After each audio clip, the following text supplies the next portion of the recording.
Hi hello ನಮಸ್ತೆ, welcome back to Kumar's cooking. ಇವತ್ತು ನಾನು ಉರ್ಗಡ್ಲೆ ಚಟ್ನಿ ಪುಡಿನ ನಿಮಗೆ ಮಾಡಿ ತೋರಿಸ್ತಾ ಇದ್ದೀನಿ. ಇದು ಉಪ್ಪಿಟ್ಟು ಜೊತೆ, ಅವಲಕ್ಕಿ ಒಗ್ಗರಣೆ ಜೊತೆ, ಮಂಡಕ್ಕಿ ಒಗ್ಗರಣೆ ಜೊತೆ ನಂಚ್ಕೊಂಡು ತಿನ್ನೋಕ್ಕೆ ತುಂಬ ಚೆನ್ನಾಗಿರುತ್ತೆ. ಉತ್ತರ ಕರ್ನಾಟಕದಲ್ಲಿ ಎಲ್ಲ ಸ್ಪೆಷಲ್ ತಿಂಡಿಗಳಿಗೆ ಈ ಪೌಡ್ರು ಇದ್ದೇ ಇರುತ್ತೆ. ಈ ಪುಡಿನ ಮಾಡಲಿಕ್ಕೆ ಏನೇನು ಬೇಕು ನಿಮಗೆ ಪದಾರ್ಥಗಳು ಅಂತ ನಾನು ಇವತ್ತು ಹೇಳ್ತಾ ಹೋಗ್ತೀನಿ.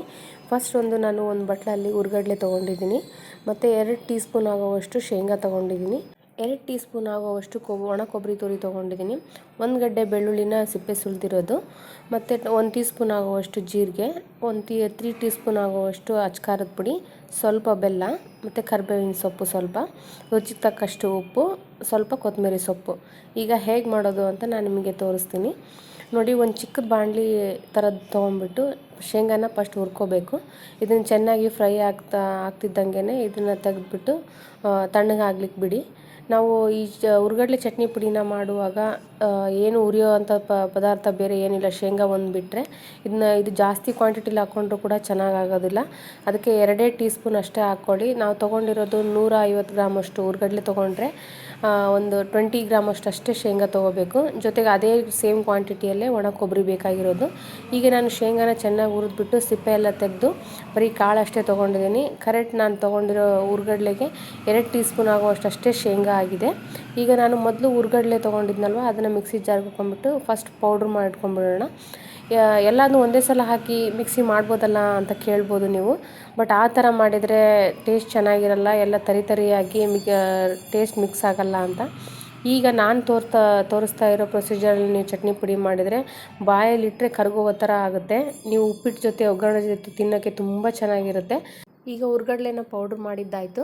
ಈಗ ಅದೇ ಮಿಕ್ಸಿ ಜಾರ್ಗೆ ನಾನು 2 ಟೀ ಸ್ಪೂನ್ ಆಗುವಷ್ಟು ಒಣ ಕೊಬ್ಬರಿ, 2 ಟೀ ಸ್ಪೂನ್ ಆಗುವಷ್ಟು ಶೇಂಗಾ ಕಾಳನ್ನ ಹಾಕ್ಕೊಂಬಿಟ್ಟು ಮಿಕ್ಸಿ ಮಾಡ್ಕೋತಾ ಇದ್ದೀನಿ. ಇದನ್ನು ಅಷ್ಟೇ ಸ್ವಲ್ಪ ತರಿಯಾಗಿ ಮಿಕ್ಸಿ ಮಾಡ್ಕೊಳ್ಳಿ, ಮತ್ತು ಮಿಕ್ಕಿರೋ ಮಸಾಲೆ ಎಲ್ಲ ಇದಕ್ಕೆ ಹಾಕ್ಕೋಬೇಕು. ಈಗ ನೋಡಿ, ಈ ಥರ ಮಿಕ್ಸಿ ಆಗ್ತಿದ್ದಂಗೆ ನಾನು 1 ಗೆಡ್ಡೆ ಬೆಳ್ಳುಳ್ಳಿನ ಸಿಪ್ಪೆ ಸುಲಿದಿಟ್ಟಿರೋದನ್ನ ಬೆಳ್ಳುಳ್ಳಿ ಹೆಸರನ್ನ ಹಾಕ್ಕೋತಾ ಇದ್ದೀನಿ. ಒಂದು 8ರಿಂದ 10 ಕರಿಬೇವಿನ ಎಲೆ, ಸ್ವಲ್ಪ ಕೊತ್ತಂಬರಿ ಸೊಪ್ಪು, ಜೊತೆಗೆ 1 ಟೀ ಸ್ಪೂನ್ ಆಗುವಷ್ಟು ಜೀರಿಗೆ ಹಾಕ್ಕೋತಾ ಇದ್ದೀನಿ. ಈಗ ಇದನ್ನು ಚೆನ್ನಾಗಿ ಮಿಕ್ಸಿ ಮಾಡ್ಕೊಂಬಂದ್ಬಿಡೋಣ. ಇದು ನೋಡಿ, ಈ ಥರ ಪೇಸ್ಟೂ ಅಲ್ಲ ಅಥವಾ ಇದನ್ನೂ ಅಲ್ಲ, ಆ ಥರ ಆಗಿದೆ. ಈಗ ಇದನ್ನ ತೋರಿಸ್ತಾ ಇದ್ದೀನಲ್ವ, ಈ ಥರ ಒಂದು ಒಳ್ಳೆ ಟೆಕ್ಸ್ಚರ್ ಬಂದರೆ ಸಾಕು. ಇದನ್ನು ನಾವು ಉರ್ಗಡ್ಲೆ ಪೌಡ್ರ್ ಮಾಡಿದ್ವಲ್ವ, ಅದಕ್ಕೆ ನಾನು ಇದನ್ನು ಚೆನ್ನಾಗಿ ಎಲ್ಲನೂ ಹಾಕ್ಕೊಂಬಿಟ್ಟು ಇದಕ್ಕೆ ಏನೇನು ಖಾರ ಉಪ್ಪು ಎಲ್ಲ ಏನು ಬೇಕೋ ಅದನ್ನ ಆ್ಯಡ್ ಮಾಡ್ಕೊಳ್ಳೋಣ. ಈಗ ನಾನು 1 ಟೀ ಸ್ಪೂನ್ ಆಗುವಷ್ಟು ಉಪ್ಪು ಹಾಕಿದ್ದೆ, 2 ಟೀ ಸ್ಪೂನ್ ಆಗುವಷ್ಟು ಅಚ್ಕಾರದ ಪುಡಿ ಹಾಕ್ಕೋತಾ ಇದ್ದೀನಿ. ನೀವು ಖಾರ ಜಾಸ್ತಿ ಬೇಕು ಅಂದರೆ 1 ಟೀ ಸ್ಪೂನ್ ಎಕ್ಸ್ಟ್ರಾ ಹಾಕ್ಕೊಳ್ಳಿ. ನಾನೀಗ ಅದೇ ಸೇಮ್ ಕ್ವಾಂಟಿಟಿಯಲ್ಲಿ 1 ಟೀ ಸ್ಪೂನ್ ಆಗುವಷ್ಟು ಬೆಲ್ಲ ಹಾಕ್ಕೊಂಡಿದ್ದೀನಿ. ನೀವು ಕೇಳ್ಬೋದು, ಎಲ್ಲ ಅಡುಗೆಗಳಿಗೆ ಯಾಕೆ ಬೆಲ್ಲನೇ ಜಾಸ್ತಿ ಯೂಸ್ ಮಾಡ್ತೀರಾ ಅಂತ. ಕೆಲವೊಂದು ಅಡುಗೆಗಳಿಗೆ ಬೆಲ್ಲನ ಅಥವಾ ಸಕ್ಕರೆನ ಯೂಸ್ ಮಾಡೋದ್ರಿಂದ, ಹಾಕಿ ಅಡುಗೆ ಮಾಡೋದರಿಂದ ರುಚಿ ಹೆಚ್ಚಾಗುತ್ತೆ ಅಂತ ನನ್ನ ಭಾವನೆ. ನೀವು ಒಂದು ಸಲ ಟ್ರೈ ಮಾಡಿ ನೋಡಿ, ನಿಮಗೂ ಬೆಟರ್ ಫೀಲ್ ಅಂತ ಅನಿಸುತ್ತೆ. ಈಗ ನೋಡಿ, ನಾನು ಎಲ್ಲದನ್ನ ಕಲಿಸ್ಕೊಂಡ್ಬಿಟ್ಟು ಒಂದು ಮುಷ್ಟಿ ಥರ ಮಾಡಿ ನೋಡಿದೆ, ಗಟ್ಟಿ ಥರ ಆಗಬೇಕದು. ಅಲ್ಲಿಗೆ ನಾವು ಮಿಕ್ಸ್ ಮಾಡಿರೋ ಮಸಾಲೆ ಎಲ್ಲ ಕರೆಕ್ಟಾಗಿ ಆ್ಯಡ್ ಆಗಿದೆ ಅಂತ ಅರ್ಥ. ಈಗ ಇದನ್ನು ನಾವೆಲ್ಲ ಕಲಿಸ್ಕೊಂಡ್ಬಿಟ್ಟು ಮತ್ತೆ ಒಂದು ಸಲ ಮಿಕ್ಸಿ ಮಾಡ್ಕೊಳ್ಳೋಣ.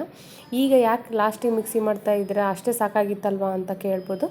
ಈಗ ನಾನು ಚೆನ್ನಾಗಿ ಮಿಕ್ಸಿ ಮಾಡೋದ್ರಿಂದ ಪೌಡ್ರ್ ಒಳ್ಳೆ ಕಲರ್ ಬರುತ್ತೆ, ಜೊತೆಗೆ ನಾವು ಹಾಕಿರೋ ಖಾರ, ಉಪ್ಪು, ಬೆಲ್ಲ ಎಲ್ಲ ಚೆನ್ನಾಗಿ ಮಿಕ್ಸ್ ಆಗುತ್ತೆ ಅಂತ. ಈಗ ನೋಡಿ ಎಷ್ಟು ಕಲರ್ ಬಂದಿದೆ, ತುಂಬ ಪೌಡ್ರ್ ಫಾರ್ಮಲ್ಲಾಗಿದೆ. ಇದನ್ನು ನಾವು ಉಪ್ಪಿಟ್ಟು ಜೊತೆ ಅಥವಾ ಬಿಸಿ ಬಿಸಿ ಅನ್ನದ ಜೊತೆ ತಿಂದರೆ ತುಂಬ ಚೆನ್ನಾಗಿರುತ್ತೆ. ನಾನೀಗ ಇದನ್ನು ಬೌಲಿಗೆ ಶಿಫ್ಟ್ ಮಾಡ್ಕೋತಾ ಇದ್ದೀನಿ. ಇದು ಉತ್ತರ ಕರ್ನಾಟಕದಲ್ಲಿ ಎಲ್ಲ ಮನೆಯಲ್ಲೂ ಆಲ್ಮೋಸ್ಟ್ ಅಲ್ಲಿ ಈ ಪೌಡ್ರ್ ರೆಡಿನೇ ಇರುತ್ತೆ ಯಾವಾಗಲೂ.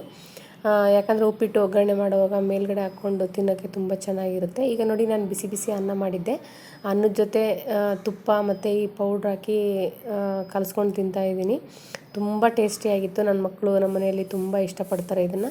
ನಾನು ಉಪ್ಪಿಟ್ಟು ಅಥವಾ ಒಗ್ಗರಣೆ ಏನೇ ಮಾಡಿದ್ರೂ ಈ ಪುಡಿ ನಮ್ಮ ಮನೇಲಿ ಯಾವಾಗಲೂ ಇದ್ದೇ ಇರುತ್ತೆ. ಈ ಥರ ಪೌಡ್ರ್ ಹಾಕ್ಕೊಂಡು ತಿನ್ನೋದ್ರಿಂದ ರುಚಿ ಡಬಲ್ ಆಗುತ್ತೆ ಅಂತಲೇ ಹೇಳ್ಬೋದು. ನೀವು ಈ ಥರ ನಿಮ್ಮ ಮನೇಲಿ ಮಾಡಿ ಹೇಗಿದೆ ಅಂತ ಕಮೆಂಟ್ ಸೆಕ್ಷನ್ ಕಮೆಂಟ್ ಮಾಡಿ ಹೇಳಿ. ನಮ್ಮ ಚಾನೆಲ್ನ ಸಬ್ಸ್ಕ್ರೈಬ್ ಮಾಡ್ಕೊಳ್ಳಿ.